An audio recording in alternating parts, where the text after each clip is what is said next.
Yesterday I was talking with someone, and they were in the process of losing everything. He was an unfaithful spouse, and he was kind of itemizing out all the things that were falling out of the bottom, if you will. And when my affair became public, within 48 hours, I was terminated.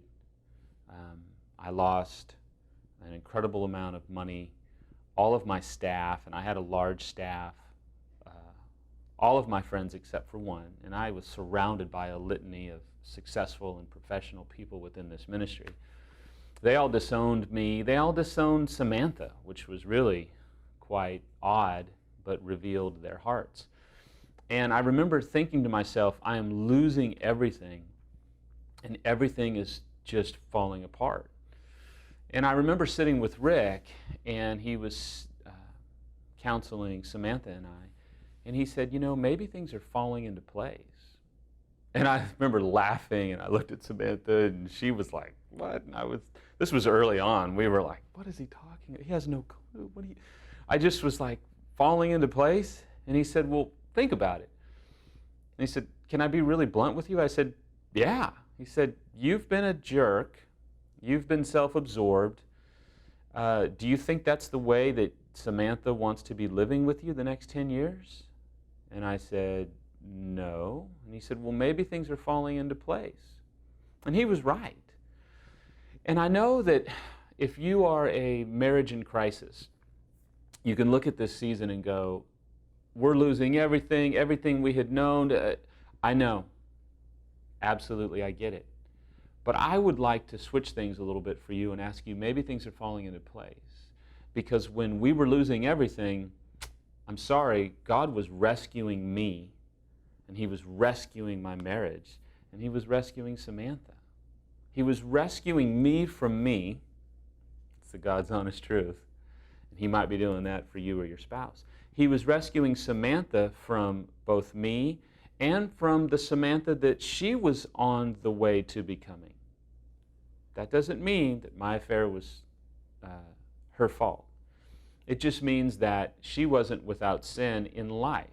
I mean, even Jesus said, let him who is without sin cast the first stone.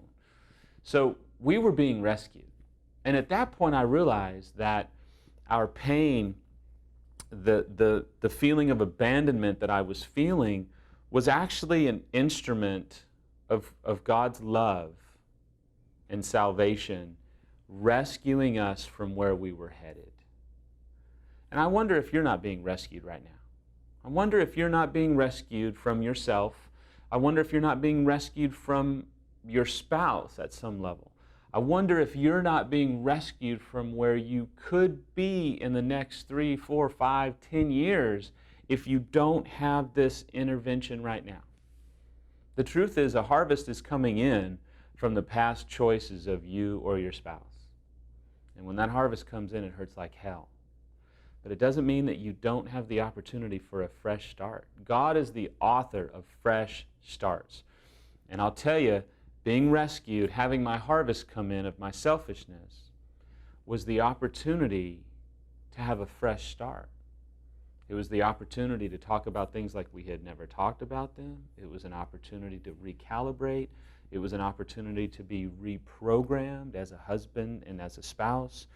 And quite honestly, I had to admit that I had wrecked my life, but that it wasn't over.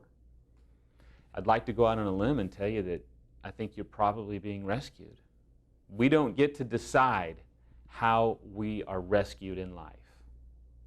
It's the heart that we bring to the rescuing process which makes all the difference in the world. So think about it today. Maybe you're being rescued. If I can ever help, if I can ever be of assistance, feel free to reach out.